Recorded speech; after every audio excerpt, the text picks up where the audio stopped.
Evan, just walk me through that ninth inning and what you and Redmond were able to get done on the mound there.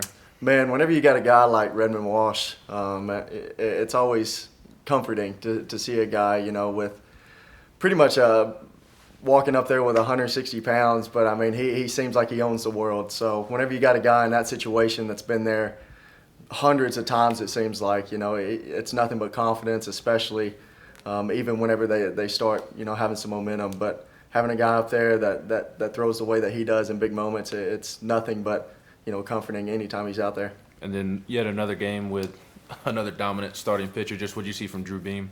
Man, I didn't know if he could top the previous two outings of Chase Donder and Chase Burns, but I think he may have came out and could make an argument that he topped both of them. But he came out.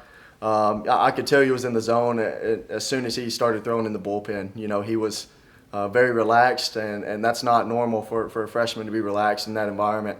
So for him to be out and to give us exactly what we needed to complete a series sweep, it just shows that he's a true competitor. I think last week you told me that it's the fastball that he's able to command so well that makes him so effective. Was that the case again today? He was going to his breaking ball a lot. He was very confident with his breaking ball. He was landing it at any count, and he kept him off balance. And I think he gave a really good offense a lot of trouble.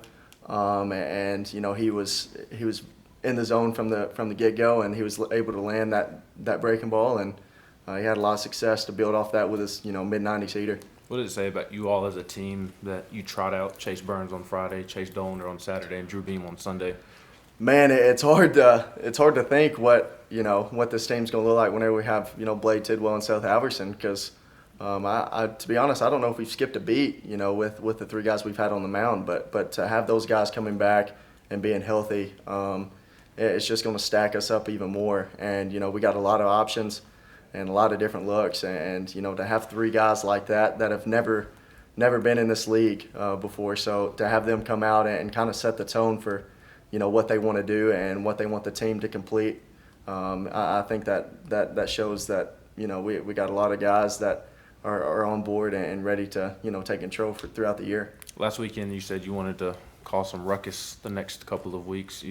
You feel like you accomplished that? Man, I think the main person that accomplishes it is Drew Gilbert. He comes in and he's got however many people are in the stands, that's how many people hates him. And it's awesome to see him because he thrives under that environment. He's begging for people to start jawing at him and to get the hype up.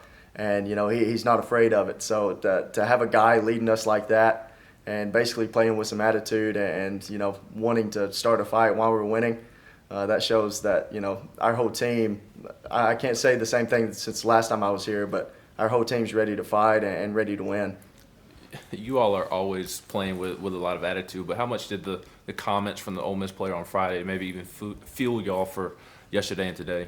Man, I think some people they start rambling whenever the emotions are high.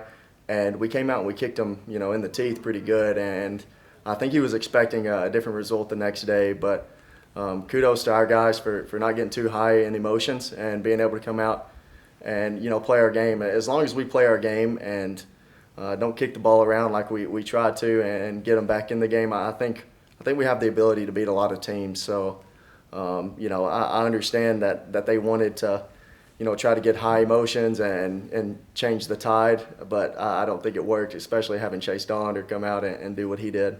And the offense, a lot of talk about the homers, especially after Friday night. You hit 5 of them, and then 2 games in a row that you don't hit a homer. Just how great is that versatility within the offense right now? I think that shows that we can win in a lot of ways, and that's very important. There was a lot of talk of us not being able to play the small game last year and be able to 2-strike hits and stuff like that. But I was very impressed with what the guys were doing today. They weren't giving us a lot to hit in advantage count. So, we quickly realized that, and we started just taking what they were giving us. And if we weren't going to be able to leave the yard with what they were giving us, then, we were going to beat them in other ways. And I think we're a super talented lineup. And, if we stay within ourselves, then we're going to have a lot of success throughout the year.